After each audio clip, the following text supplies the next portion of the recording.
I learned in the past couple of days, it's this. Everyone absolutely hates the 5.4 Triton in my international chassis swap. Here's why I chose it. Let's talk about it. Welcome to Ohio Stable Garage. So this right here behind me is a 2003 5.4 2-valve engine.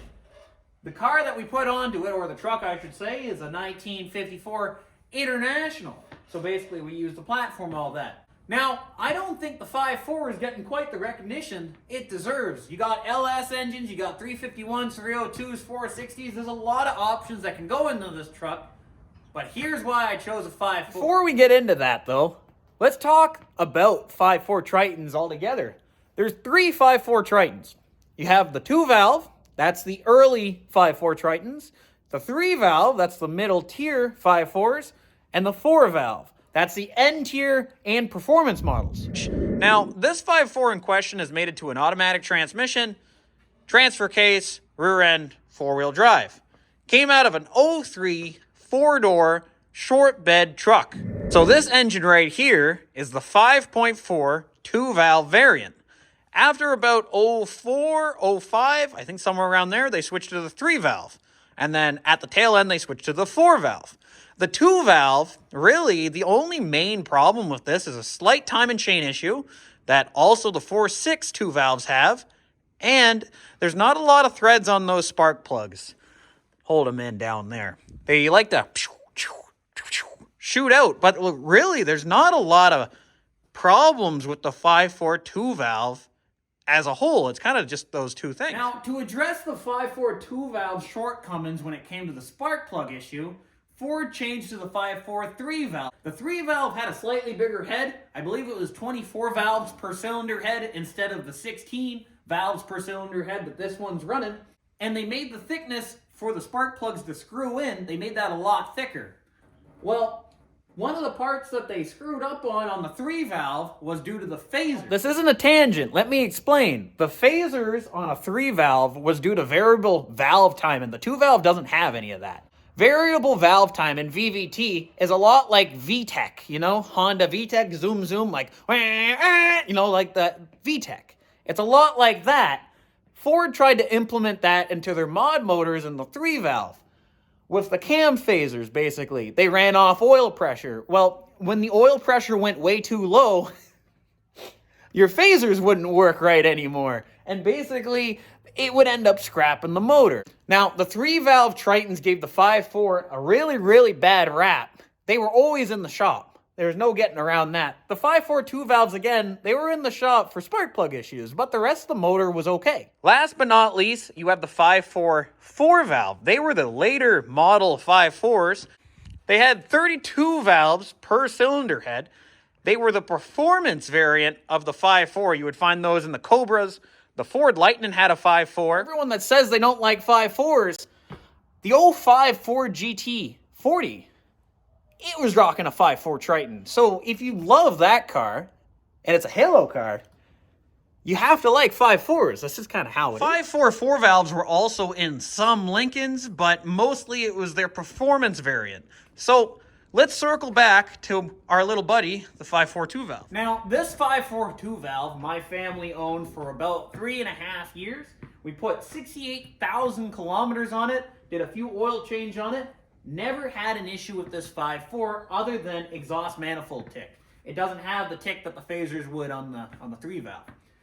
This truck engine right here has almost 250,000 miles on this engine. This whole drive line, I should say, has almost 250,000 miles on it without an issue. Now, there's 302s that get up there, 460s, all of that. Now, the 2-valves are kind of like a 7.3 IDI in that retrospect. They don't really make a lot of power for the size that they are. You know what I mean? They're built pretty robust on the bottom end and the top end, as long as you keep those timing chains and stuff like that intact. But that's normal Ford mod motor stuff. 4.6s and 5.4s pretty much all share the exact same problems when it comes to timing chains. The golden reason on why I went with the 5.4 is budget, you know? It was already in the truck, running and driving truck.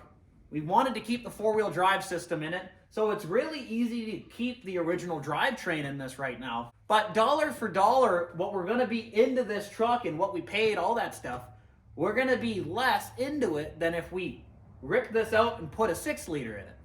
Or put a 5.3, or a 351, a 302, 460. The options are endless when it comes to these projects, but sometimes you just got to deal with what you got and work with what you have. Now, a lot of people don't realize this, but a 4.6 2-valve and a 5.4 2-valve are very, very similar engines. People do 4.6 swaps all the time with their Lincoln Town cars and their Crown Victorias. They put trucks on them all the time. A 4.6 is pretty much just a 5.4 2-valve at heart. There's small issues with a 5.4 that a 4.6 doesn't have, aka the threads on the spark plugs, but it has the same time and chain issues, and it has all the same issues that this old mod motor has, that the 4.6 mod motor has. It's the same family. Now, in stock form, this 5.4 2-valve should last quite a while. Again, it almost has 240,000 miles on it.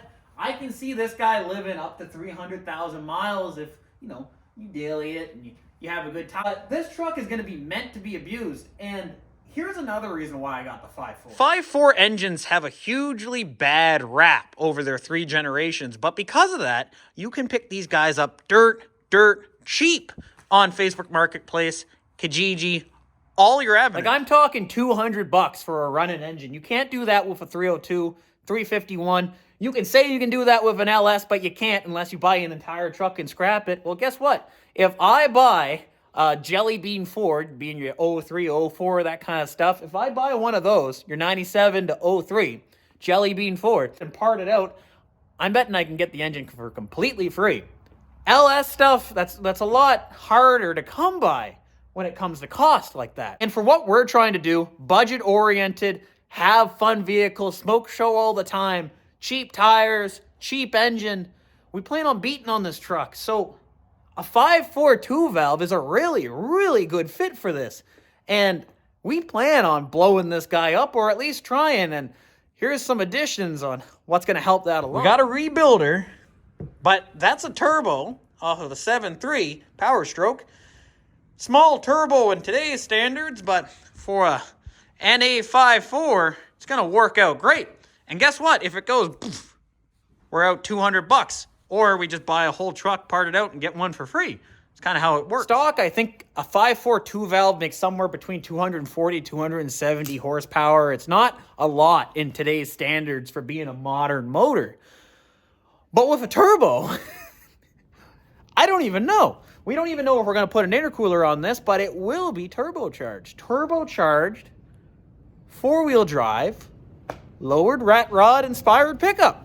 Should be a fun time. Plus, there's not a lot of guys running a 5.4 2-valve with a good old turbocharger on the front end. Show me another build that has one of those, and I would be happy to see Really, it. I think a 5.4 2-valve has a really bad rap for no real reason. If you keep up on your spark plugs and you do your time and chain like you should on any mod motor when it goes above 150, we'll likely do one on this before that guy blows up, just because we're going to pull the engine to do the exhaust manifolds. It should last just as long as a 302, 351, 460, all those Ford Halo engines from days past. We got a 460 over there in that truck, 302 HO, and the RX-7. We're no stranger to the Halo motors, but this mod motor, it should light up the tires plenty fine. Plus, we have a couple burnout videos already with this truck. Does great. But no, all what I'm going to say is give the mod motor a chance. Give the 5.4 2-valve a chance. It's going to be turbocharged. It's going to have a lot of fun. If we blow it up, it's okay. We're only $200, $150 away from a running and driving 5.4 2-valve. It makes sense to me. Either way, we'll catch you guys in the next one, hopefully on the bed, but I just wanted to make a quick video on the 5.4 because a lot of people didn't seem to like it, but I hope we change their minds with the burnouts and the fun we're going to have with this truck. I hope you guys enjoyed this video, and we'll catch you guys in the next one really, really soon. All right, see ya.